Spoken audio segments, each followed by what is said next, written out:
La Bible raconte, Élisée dit au roi d'Israël, frappe contre terre, et alors il frappa 3 fois et s'arrêta. L'homme de Dieu fut saisi d'indignation contre lui et dit, il fallait frapper 5 ou 6 fois, alors tu aurais battu les Syriens jusqu'à les exterminer. Maintenant tu ne les battras que 3 fois. 2 Rois, chapitre 13, versets 18-19.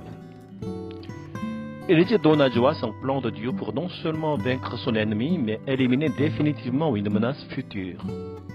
Mais le plan est soumis à 2 conditions impératives.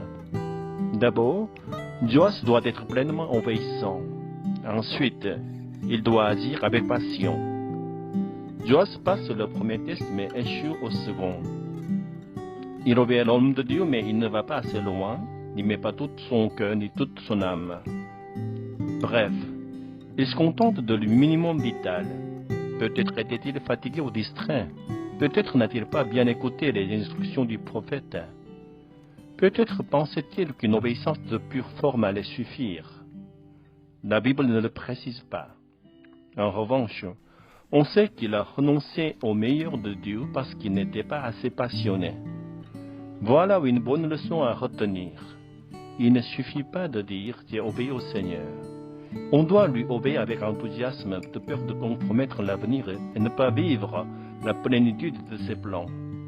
Paul le résume à Timothée en ces termes. Applique-toi et sois tout entier à ces tâches. Autrement dit, ce que Dieu vous demande de faire, faites-le avec passion.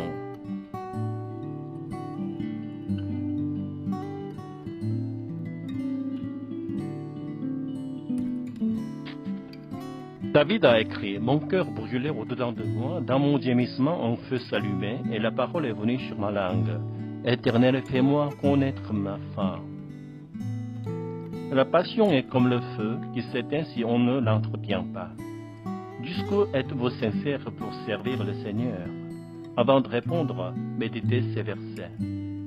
Tu aimeras l'Éternel ton Dieu de tout ton cœur, de toute ton âme et de toute ta force. Deutéronome 6, verset 5. Heureux ceux qui gardent ses préceptes, qui les cherchent de tout leur cœur. Psaume 119, 2.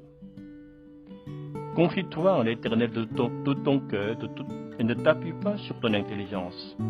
Proverbe 3, verset 5.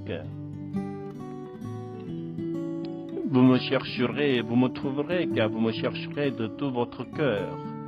Jérémie 29, 13. Je t'exhorte à ranimer la flamme du don de Dieu que tu as reçu. 2 Timothée 1, verset 6.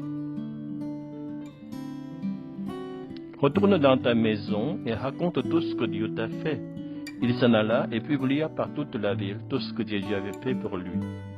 Luc 8, verset 39.